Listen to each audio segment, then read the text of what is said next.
Ibadah haji itu kan salah satu perjalanan spiritual paling penting di dunia. Nah, hari ini kita akan coba telusuri setiap langkahnya satu persatu, seolah-olah kita ikut langsung dalam perjalanan suci ini. Yuk, kita mulai. Yang perlu kita pahami nih, haji itu bukan sekedar jalan-jalan. Ini adalah rukun Islam kelima, sebuah panggilan suci.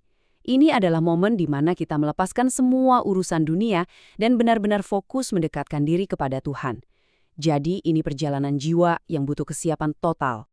Oke, ini dia peta perjalanan kita hari ini. Kita bakal mulai dari gambaran besarnya, terus kita bahas gimana caranya masuk ke keadaan suci, merasakan puncak spiritual di Arafah, lanjut ke ritus-ritus simbolis, lalu hari-hari terakhir di Mina, dan ditutup dengan beberapa tips praktis. Lengkap kan? Oke, kita mulai dari gambaran besarnya dulu ya. Ibadah haji itu sebuah rangkaian ritual yang sangat terstruktur.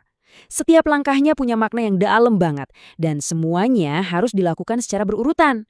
Kalau kita paham alurnya, kita bakal lebih bisa menghargai perjalanan ini.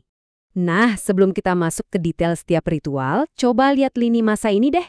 Puncak ibadah haji itu terpusat di beberapa hari penting di bulan Zulhijjah, bulan terakhir di kalender Islam, mulai dari tanggal 8 sampai 13. Garis waktu ini ngasih kita gambaran yang jelas banget soal kapan apa yang terjadi. Setiap perjalanan besar pasti dimulai dengan langkah pertama. Nah, dalam haji, langkah pertamanya itu adalah sebuah transformasi batin. Yuk kita lihat gimana para jamaah mempersiapkan diri untuk masuk ke keadaan yang disebut keadaan suci ini. Langkah pertama yang paling fundamental namanya ihram. Ini bukan cuma soal ganti baju pakai kain putih doang loh. Ini tentang niat dan kondisi batin untuk masuk ke keadaan suci. Prosesnya dimulai dari mandi, pakaian khusus, terus yang paling penting menyatakan niat dan lanjut melantunkan talbiyah. Sejak saat itu semua jamaah terikat oleh larangan-larangan tertentu. Nah, sekarang kita sampai di bagian paling krusial, jantungnya seluruh ibadah haji. Sebuah momen yang jadi klimaks spiritual dan jadi penentu sah atau tidaknya haji seseorang. Ini nih yang menegaskan segalanya.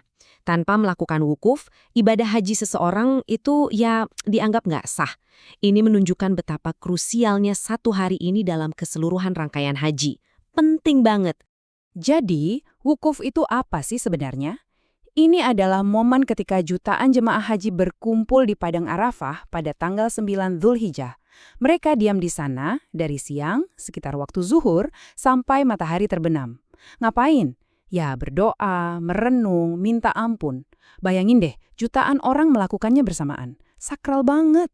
Setelah momen puncak di Arafah, perjalanan berlanjut di malam hari. Para jemaah bergerak ke tempat namanya Muzdalifah. Di sana mereka bermalam di alam terbuka, di bawah bintang-bintang. Di sini juga mereka siap-siap untuk ritual berikutnya, yaitu dengan mengumpulkan kerikil-kerikil kecil. Oke, setelah momen perenungan yang dalam di Arafah, sekarang saatnya masuk ke fase aksi. Ini adalah serangkaian ritual simbolis untuk mengenang peristiwa-peristiwa penting dalam sejarah Islam dan jadi wujud nyata dari keimanan para jemaah. Perhatikan angka ini, 7. Kenapa ya harus 7? Angka ini ternyata jadi kunci untuk ritual penuh makna yang akan kita bahas sekarang. Di tanggal 10 Zulhijjah, para jamaah melempar 7 kerikil tadi ke sebuah tiang yang disebut Jamroh Aqobah. Ini tuh bukan sekedar lempar batu ya. Ini adalah simbol perlawanan terhadap godaan setan, meneladani kisah Nabi Ibrahim saat diuji keimanannya. Keren kan? Setelah lempar jumroh, jamaah mulai keluar dari keadaan ihram. Prosesnya namanya tahallul. Nah, ini ada 2 tahap. Yang pertama, tahallul awal. Biasanya setelah mencukur rambut. Sebagian besar larangan udah dicabut. Terus yang kedua, tahallul sani. Dilakukan nanti setelah sa'i. Di sini, semua larangan sudah berakhir. Yang artinya, rukun haji sudah hampir selesai. Berikutnya, nah ini dia salah satu pemandangan yang paling ikonik dalam Islam. Tawaf ifadah. Ini adalah rukun haji yang wajib, di mana jutaan jamaah mengelilingi Ka'bah sebanyak 7 putaran. Coba bayangin lautan manusia bergerak sebagai satu kesatuan, melambangkan persatuan total di hadapan Tuhan. Luar biasa. Kemudian ada sa'i. Jemaah berjalan, kadang berlari kecil, bolak-balik 7 kali di antara 2 bukit, Syafa dan Marwah. Ini bukan sekedar olahraga loh. Ini adalah napak tilas perjuangan dan iman Siti Hajar waktu beliau mati-matian mencari air untuk putranya, Nabi Ismail. Sebuah ritual yang menghidupkan kembali kisah tentang harapan dan pertolongan Tuhan. Oke, sekarang kita masuk ke fase-fase penutup dari ritual haji, yang berlangsung selama beberapa hari di sebuah tempat bernama Mina. Jadi perjalanannya belum selesai. Para jamaah kembali ke Mina untuk bermalam. Ini dilakukan selama hari-hari tasyrik, yaitu 3 hari setelah Idul Adha. Selama di sana, mereka akan melanjutkan ritual melempar jumrah setiap harinya. Ritual di Mina ini intinya adalah konsistensi. Setiap hari, jamaah kembali melempar kerikil, tapi kali ini ke 3 pilar jamrah secara berurutan. Yang kecil, yang tengah, dan yang besar. Masing-masing dilempar dengan 7 kerikil. Ini kayak pengingat harian untuk terus menolak godaan dalam hidup kita.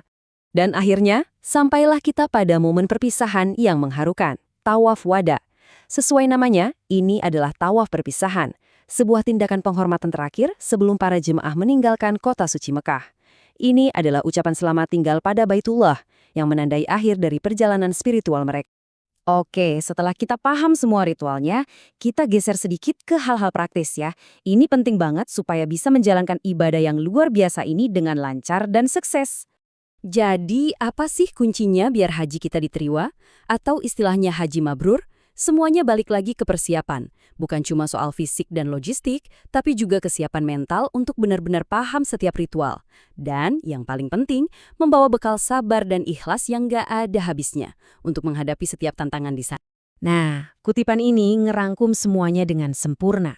Haji itu adalah sebuah pengalaman yang holistik, yang menyangkut semuanya. Butuh kesiapan spiritual, mental, dan fisik secara bersamaan untuk bisa meraih predikat haji mabrur.